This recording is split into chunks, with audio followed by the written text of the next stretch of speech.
3 రోజుల క్రితం మా అధ్యక్షులు పవన్ కళ్యాణ్ గారికి స్వల్ప చికిత్స చేయడం జరిగింది. ఆ రోజునే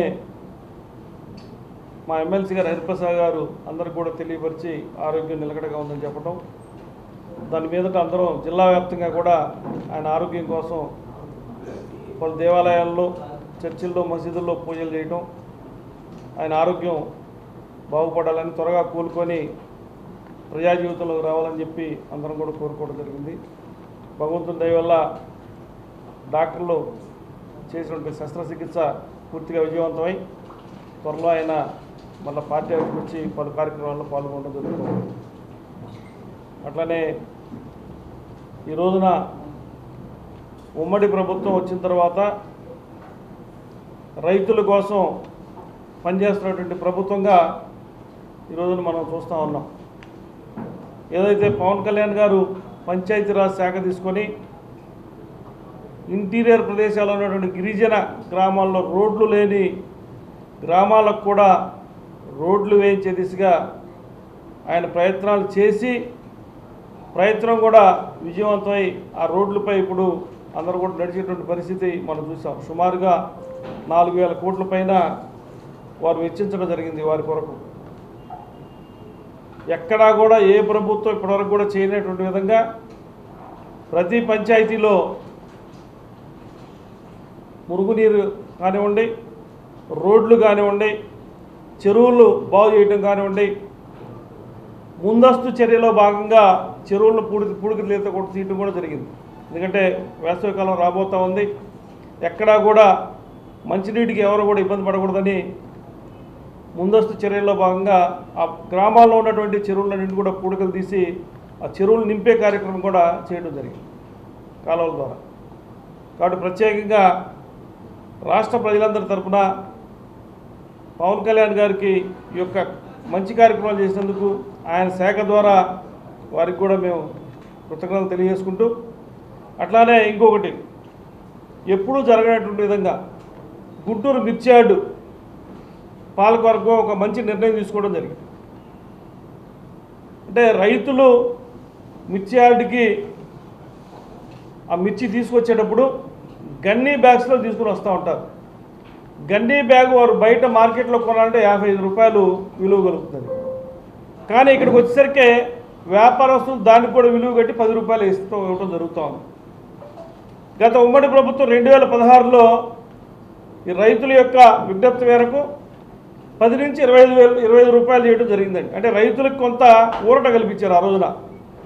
తరువాత వచ్చినటువంటి ప్రభుత్వానికి ఎన్నిసార్లు వినిపించినా కూడా రైతుల గురించి పట్టించుకున్నట్టు పాపన పోలేదు.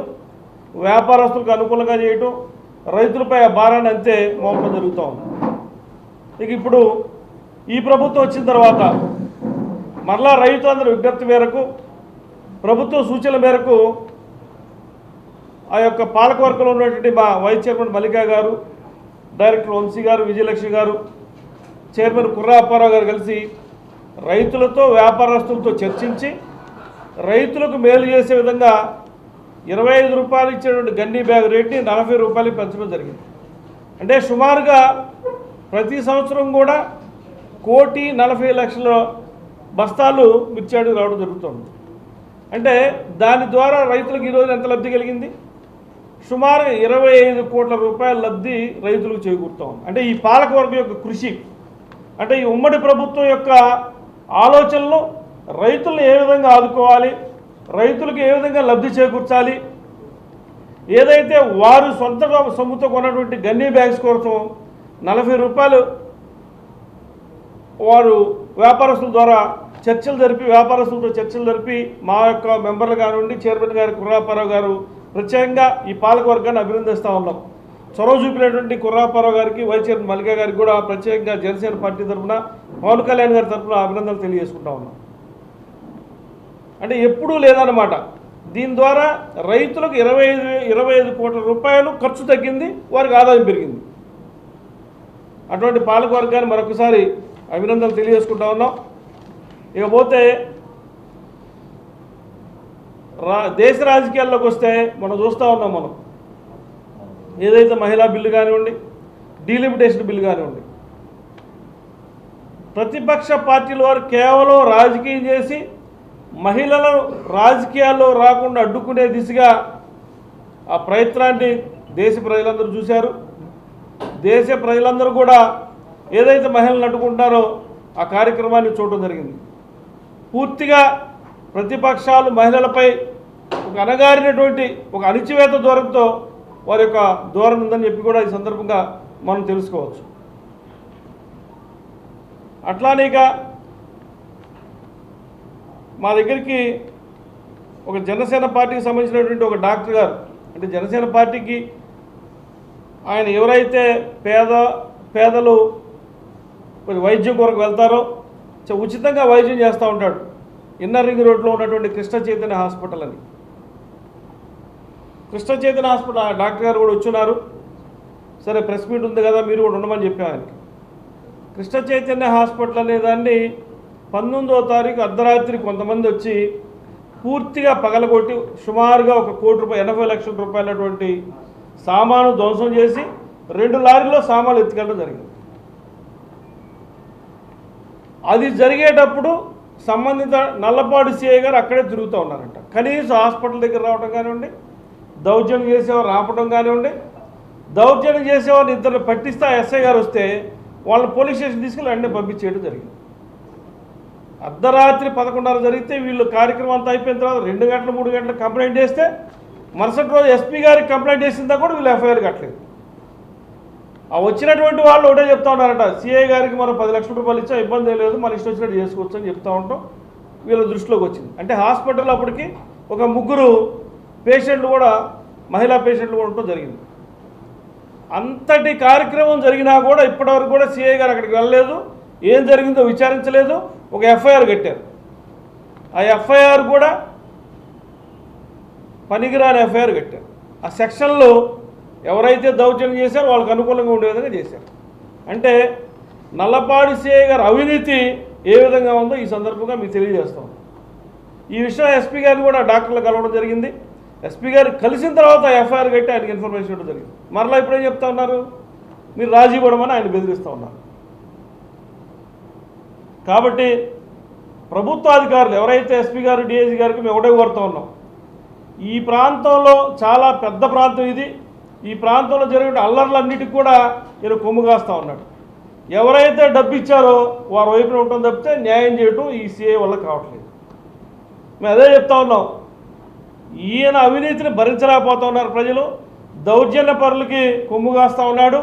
కాబట్టి ఈయనపై తగు చర్యలు తీసుకోవాలని చెప్తా ఉన్నాం. మీకు ఇప్పుడే ఆ డాక్టర్ గారిని కూడా పిలిచి ఏం జరిగిందో మీకు వివరించే ఏర్పాటు కూడా చేస్తాం. ఆయన కూడా పిల్లలు ఒకసారి. అంటే పేదలకు చాలామంది కూడా ఉచిత వైద్యం చేయించాం మేమే. ఎవరైనా వచ్చి మా దగ్గర ఇట్లా మేము డబ్బులు పెట్టుకోలేమంటే చిన్న హాస్పిటల్ అది, ఆయన దగ్గర పంపించి చేస్తూ ఉన్నాం. ఆ దీంతో మాకు చెప్పడానికి వచ్చారు. ఈ సందర్భంగా మీకు కూడా అది తెలియపరుద్దామని చెప్పి ఉండమని చెప్పాను ఆయన కూడా.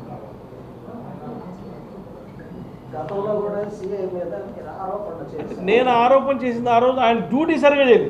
నేను ఆ రోజు అవినీతి ఆరోపణ చేయలే. ఆయన ఏంటంటే సరైనటువంటి డ్యూటీ సక్రమంగా ఆ రోజు టైంకి చేస్తే ఆ ఇష్యూ లేదు. తర్వాత ఎంత పెద్ద ఇష్యూ అయింది అది. డాక్టర్ ఒకసారి ఏం జరిగిందో చెప్పండి. ఇట్లాంటి మీరు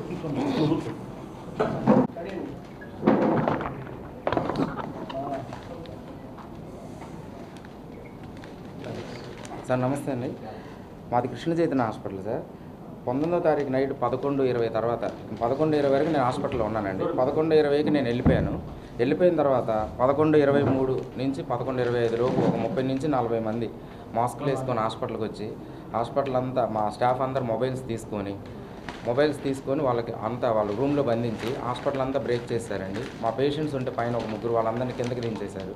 రేపు మార్నింగ్ సర్జరీ ఉందన్నా కానీ వినకుండా వాళ్ళని కొట్టి కిందకి దించేశారు. హాస్పిటల్ అర్జెంటుగా ఖాళీ చేయాలరా అని బిల్డింగ్లో ఉన్న ఎక్విప్మెంట్లన్నీ 2 లారీలు తీసుకుని వెళ్ళిపోయారండి. వెంటిలేటర్స్, మానిటర్స్ అన్నీ తీసుకుని వెళ్ళారు. దాని తర్వాత ఒక పేషెంట్ మాకు కాల్ చేసి ఇలా జరుగుతుంది హాస్పిటల్ అని 11:45 కాల్ చేశారు. 11:48, 50 లోపు మేము వచ్చాము. అప్పుడు ఒక 40 మంది మొత్తం పగలగొడతా ఉన్నారు సార్. మేము ఒక 5గురు వచ్చిన తర్వాత అందరూ వెళ్ళిపోయారు. ఒక అనిల్ కుమార్ అనే అతను, అల్లడి ప్రసాద్ అనే అతను అక్కడ ఉన్నారు. అల్లడి అనిల్ కుమార్ని మేము పట్టుకున్నాం. ఆ తర్వాత పోలీసు వాళ్ళు వచ్చారు. ఒక 20 నిమిషాల తర్వాత వాసు గారు అనే ఎస్ఐ గారు వచ్చారు. ఆయనకు అప్పచెప్పాము సార్ జరిగింది ఇది. దీని తర్వాత అక్కడ అదే అల్లడి ప్రసాద్ అనే అతను, అరే మనం పోలీసు వాళ్ళకు 10 లక్షలు డబ్బులు ఇచ్చాంరా, ఇబ్బంది ఏం లేదు, మొత్తం పగలగొట్టండిరా, ఏదైతే మేము చూసుకుంటాం, మేము ఉన్నాము అని అన్నీ గట్టిగా అరుస్తూ బాగా చేశారు సార్. చాలా ఇబ్బంది పెట్టి హాస్పిటల్ అంతా బ్రేక్ చేశారండి. అవును సార్. వివాదం ఏమి లేదు సార్. నాకు 2021 ఆగస్టులో నాకు అగ్రిమెంట్ అయింది సార్. బిల్డింగ్ 2020 బిల్డింగ్ అంటే ఫస్ట్ నాకు ఇచ్చిన వాళ్ళు వేరు సార్. ఇప్పుడు కొత్తగా వేరే వాళ్ళు కొనుక్కున్నారంట 8 months బ్యాక్. వాళ్ళు నాకు ఇప్పుడు ఖాళీ చేయమన్నారు. నాకు 2027 డిసెంబర్ 31 వరకు అగ్రిమెంట్ ఉంది సార్. అగ్రిమెంట్ ఉంది. అగ్రిమెంట్లో వాళ్ళు ఖాళీ చేయమన్నారని నేను చెప్పాను, నా టైం వరకు ఇవ్వండి, ఆ తర్వాత నేను ఖాళీ చేస్తాను, కొంచెం టైం కావాలని అడిగాను సార్. వాళ్ళు అలా చేశారండి. అది వాళ్ళు చెప్తున్నారు మీరు రెంట్ ఇవ్వటం లేదు, టయానికి 2025 11వ నెలలో కంప్లైంట్ ఇచ్చాం గ్రీవెన్స్లో. అవునండి. తర్వాత మీరు చెక్కులు కూడా ఇచ్చారు, ఇచ్చిన చెక్కులు కూడా బౌన్స్ అయినాయి. 3 చెక్కులు చూపిస్తున్నారు. Okay okay. వాటి మీద చెప్పండి.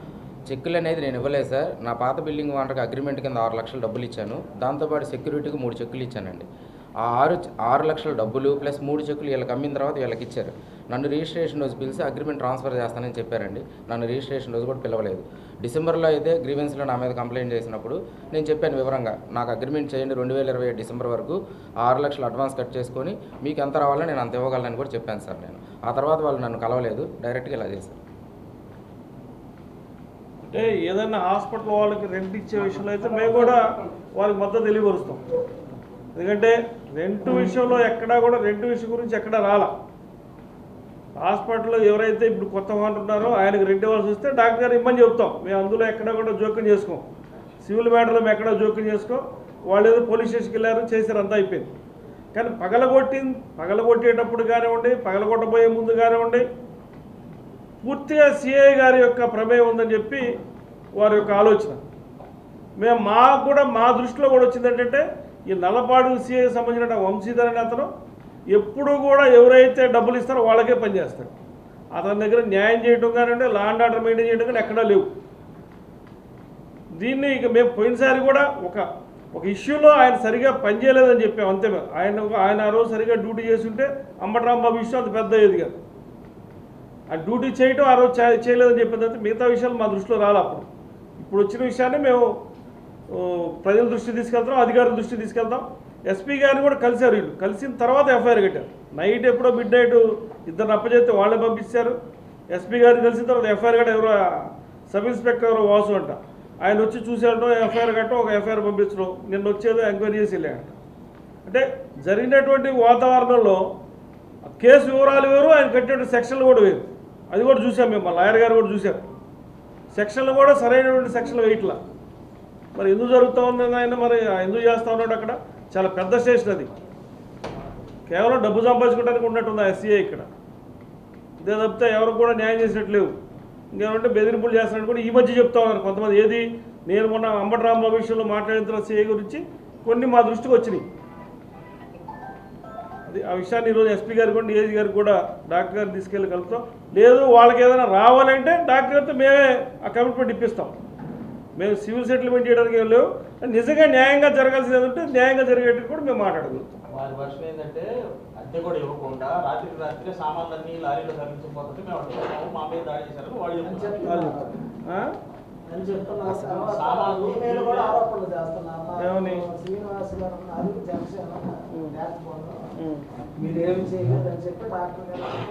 చెప్పొచ్చు, తప్పే ఉంది.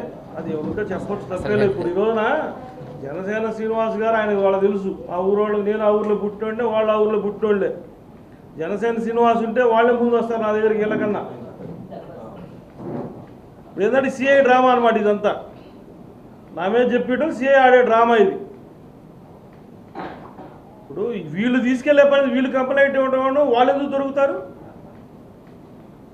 ఇప్పుడు రాగా ఇప్పుడు సీసీటీవీ ఫుటేజ్ మొత్తం తీసుకెళ్లారంట, సీసీటీవీలు ఏమి లేకుండా. సీసీటీవీలు మొత్తం బ్రేక్ చేస్తారు సార్. అంటే ఈయనే పగలు కొట్టుకుని ఈయనే కంప్లైంట్ చేశాడని వాళ్ళ ఉద్దేశం. అంటే ఇదంతా 20 ఎవడైతే కంప్లైంట్ ఉంటాడో వాడి మీద కూడా కంప్లైంట్ ఇప్పిస్తాడు. ఇటువంటి కేసులు 4-5 ఉన్నాయి. మొత్తం సిఐ ఆధ్వర్యంలో జరుగుతోంది లెక్కన మీరు చెప్పేదాన్ని బట్టి.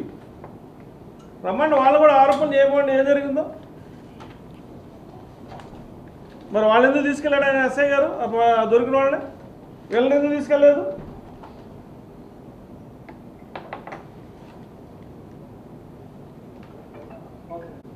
మేమేం చెబుతున్నామంటే ఏదైనా ఉంటే మాట్లాడుకోవాలి. హాస్పిటల్ అది పగలగొట్టాలు, పేషెంట్లు భయభ్రాంతులు చేయడాలు ఇవన్నీ కరెక్ట్ కాదు కదా. అద్దెలు రావాల్సి వస్తే తీసుకోవాలండి, అద్దెలు కూర్చోబెట్టి మాట్లాడుకోమండి. అదే పోలీస్ స్టేషన్ ఆయన పంచాయతీ చేయడం అలవాటేగా ఆయన్ని ఇప్పించమనండి. ఆ పంచాయతీ పోలీస్ స్టేషనే కదా, నలబాడు పోలీస్ స్టేషన్.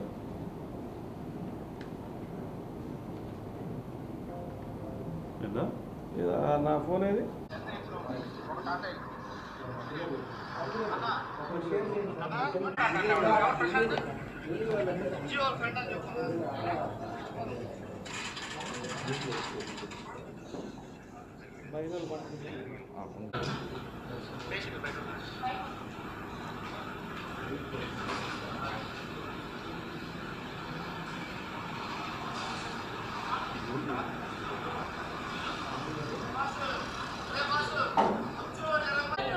వచ్చి పైన తొలిచారు ఎక్కడాలు కొట్టారు. అసలు మొత్తం 2 లారీలు తీసుకుపోయారు. నేను ఫోన్ చేస్తుంటే ఫోన్లో మీ ఫోన్ ఇచ్చారు మీకు? వచ్చారు, వచ్చారు, 10 మంది వచ్చారు. కుర్రోళ్ళు పైకి వెళ్ళిపోయారు. లాగుతున్నారు, ఏందయ్యా అంటేనే ఉన్నాను. నీకెంతో మన పక్కకు కొన్నారు, ఆ వదన లాక్కొచ్చారు. కిందకు వచ్చి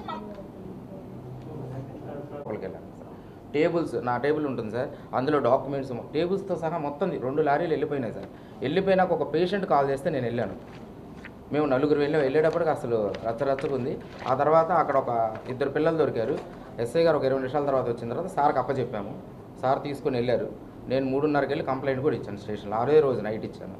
నిన్న సోమవారం పూట సార్ని, ఎస్పీ గారిని కూడా గ్రీవెన్స్లో కలిసి వచ్చాను సార్.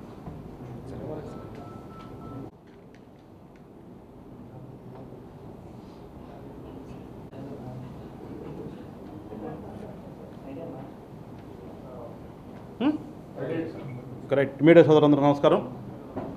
ముందుగా మన ఆసియాలోనే ప్రసిద్ధిగాంచినటువంటి మిర్చి యార్డ్ మన గుంటూరులో ఉంది. అది మనకు చాలా గర్వకారణం. దాంట్లో ప్రతి సంవత్సరం కూడా చాలా పెద్ద ఎత్తున మన జిల్లానే కాకుండా పొరుగు జిల్లాల నుంచి కూడా రైతులు వచ్చి ఇక్కడ వాళ్ళు మిర్చిని అమ్ముకోవటం ఇవన్నీ జరుగుతున్నాయి, అందరికీ తెలిసిన విషయమే. దానిలో భాగంగా ఈ రోజున కొత్తగా ఏర్పడినటువంటి పాలకవర్గం మిర్చి రైతులు ఏదైతే బ్యాగులతో ఇక్కడికి వస్తారో ఆ బ్యాగ్గానే కొనుగోలుదారులకు ఇచ్చేస్తుంటారు.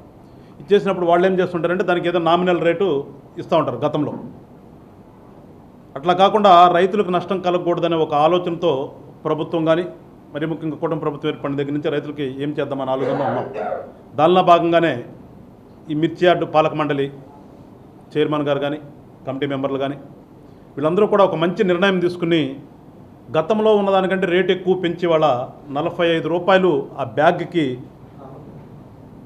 రైతులకి ఇవ్వాలి అని చెప్పేసి ఏదైతే నిర్ణయం తీసుకున్నారో దానివల్ల చాలా వరకు ఆ రైతులందరికీ కూడా ఉపయోగం. అదంతా కూడా దాదాపు వాళ్ళకి ట్రాన్స్పోర్ట్ ఖర్చులుగానే వస్తాయి. ఆ రకంగా కూడా రైతులకి మేలు చేసినందుకు జనసేన పార్టీ నుంచి మిర్చి యార్డు పాలక మండలిని మనస్ఫూర్తిగా అభినందిస్తూ వాళ్ళకి కృతజ్ఞతలు తెలియజేస్తూ ఎప్పుడూ కూడా ఈ ప్రభుత్వం కానీ మరి ముఖ్యంగా పవన్ కళ్యాణ్ గారు రైతులకు ఎప్పుడూ అండగా ఉండేటటువంటి పనులు చేయాలని చెప్పేసి అందరిని కూడా కోరుతుంటారు. దానిలో భాగంగా జరిగినందుకు మరొకసారి వాళ్ళకి మనస్ఫూర్తిగా చైర్మన్ కుర్రాపారావు గారికి, వైస్ చైర్మన్ మా పార్టీ నాయకులైనటువంటి మల్కా గారికి, మా డైరెక్టర్లు వంశీ, విజయలక్ష్మి, అట్లానే రిమైనింగ్ డైరెక్టర్లు అందరికీ కూడా జనసేన పార్టీ నుంచి మనస్ఫూర్తిగా ధన్యవాదాలు తెలియజేస్తున్నాను. అదేవిధంగా పోతే ఇప్పుడే జరిగిన సన్నివేశాలు కూడా చూశారు. మాట్లాడింది మా ప్రధాన కార్యదర్శి గారు మాట్లాడింది కానీ, ఎవరైతే బాధితులు ఉన్నాడో కృష్ణ చైతన్య హాస్పిటల్కి సంబంధించి శ్రీనివాసరావు గారిని మాట్లాడింది చూసాం. దీని సందర్భంగా నేను ఒకటే గుంటూరు జిల్లా ఎస్పీ గారిని కోరుతున్నాను. లా అండ్ ఆర్డర్ ప్రాబ్లం అనేది ఎట్లా ఉంది ప్రస్తుతం జిల్లాలో అనేదానికి ఇది ఒక నిదర్శనం. ఇంతకుముందు చూసాం మనం ఏదన్నా అద్దెకున్న ఇళ్ళో లేదంటే డిస్ప్యూట్లో ఉన్నటువంటి ఇళ్ళో స్థలాల్లో ఆక్రమించుకోవటం లేదంటే దౌర్జన్యాలు జరగడం చూసాం. కానీ ఒక హాస్పిటల్ మేబీ దాంట్లో లిటిగేషన్ ఉండొచ్చు, దాంట్లో ఏమన్నా వాళ్ళకి ఓనర్కి టెనెంట్కి కానీ లేకపోతే ఇంకోటి కానీ ఏదైనా ఉన్నప్పటికీ కూడా ఒక హాస్పిటల్ని దాంట్లో పేషెంట్లు ఉండంగా హాస్పిటల్ మీదకి వెళ్ళి అర్ధరాత్రి దాదాపు ఒక 50 మంది 100 మంది దాకా వెళ్ళి విచక్షణారహితంగా పగలగొట్టి అక్కడ ఉన్నటువంటి పేషెంట్లు కూడా భయపెట్టి కిందకి లాగి పడేసి హాస్పిటల్లో ఉన్నటువంటి సామాను కూడా లారీల్లో వేసుకుని వెళ్ళారు అంటే కూతవేటు దూరంలో పోలీస్ స్టేషన్ ఉంది అక్కడికి. పోలీస్ స్టేషన్ సిఐ తిరుగుతున్నాడంట ఆ రోడ్లో. ఆ రోడ్డు అంతా కూడా ఎప్పుడు అనునిత్యం రద్దీగా ఉండేటువంటి ఒక రోడ్డు. అలాంటి ప్లేస్లో అంత నిర్భయంగా వాళ్ళు వచ్చి పగలగొట్టి తీసుకుని సామాన్ తీసుకుని లారీలు తీసుకుని వెళ్ళారంటే అంటే లీగల్గా వాళ్ళు చేసినటువంటి పని మేము లీగల్గా చేస్తున్నాం అనేటటువంటి ధైర్యంగా చేశారంటే అంత ధైర్యం వాళ్ళకి ఎట్లా వస్తుంది? ఎవరు ఇస్తే ధైర్యం వచ్చింది? ఇవన్నీ కూడా ఎస్పీ గారు తక్షణమే దాని మీద చర్య తీసుకుని పర్సనల్గా ఇన్వెస్టిగేషన్ చేసి ఏదైతే అక్కడ జరిగిందో తప్పుని కనుక వెంటనే కనుక ప్రజలకు కనుక తెలియజేయకపోతే గుంటూరు జిల్లాలో లా అండ్ ఆర్డర్ పరిస్థితి ఈ రకంగా ఉందని చెప్పేసి ప్రజలు బెంబేలెత్తుతారు. గతంలో కూడా చూసాం, జేకేసీ కాలేజ్ రోడ్లో కూడా మా జనసేన కార్యకర్తలకు సంబంధించినటువంటి ఒక ప్లాట్ను ఆక్రమించుకోవడానికి ఇలానే వచ్చారు. వస్తే మావాడు అడ్డం తిరిగితే తర్వాత వెళ్ళిపోయారు. అంటే గుంటూరు జిల్లాలో రాజధాని ఉన్నటువంటి ప్రాంతంలో ఈ రకంగా రౌడీ మూకలు రెచ్చిపోతున్నాయంటే మరి పోలీసు వారు వాళ్ళ పని వాళ్ళు చేస్తున్నారా, లేకపోతే వేరే పని ఏమైనా చేస్తున్నారా? ఒకసారి ఇవన్నీ కూడా ఎస్పీ గారు మరీ ముఖ్యంగా అట్లాగే ఐజీ గారు కూడా మన హెడ్ క్వార్టర్లో ఉంటారు కాబట్టి ఇద్దరిని కోరుతున్నాం జనసేన పార్టీ తరఫు నుంచి, మీరు తక్షణమే గుంటూరులో జరుగుతున్నటువంటి ఈ రౌడీ మూకల విధ్వంసాలను కనుక ఆపకుండా కనుక మీరే, వినికిడి కూడా అట్లాగుంది పోలీసు వారే వాళ్ళ ఒత్తాస పలుకుతున్నారు అని, అదే కనుక నిజమైతే సిగ్గుపడాలి. ఎవరు సిగ్గుపడాలో ఒకసారి ఆలోచించుకుని తక్షణమే దానికి అనుగుణంగా చర్యలు తీసుకోవాలని చెప్పేసి జనసేన పార్టీ తరఫు నుంచి కోరుతున్నాను. లేని పక్షంలో ఖచ్చితంగా బాధితులతో కలిసి మేము రోడ్డు మీదకి రావాల్సిన పరిస్థితి వస్తుంది. అంతదాకా రాకుండానే పోలీసు వారు వీటి మీద తక్షణమే ఇన్వెస్టిగేషన్ చేసి దానికి సంబంధించినటువంటి దోషులు ఎవరో పట్టుకుని కఠినంగా శిక్షించి ప్రజలకు భరోసా కల్పించవలసినటువంటి ఆవశ్యకత ఉంది కనుక వెంటనే ప్రజలకి ధైర్యం ఇచ్చే విధంగా పోలీసు వారు ప్రవర్తించాలని చెప్పేసి జనసేన పార్టీ నుంచి కోరుతున్నాను.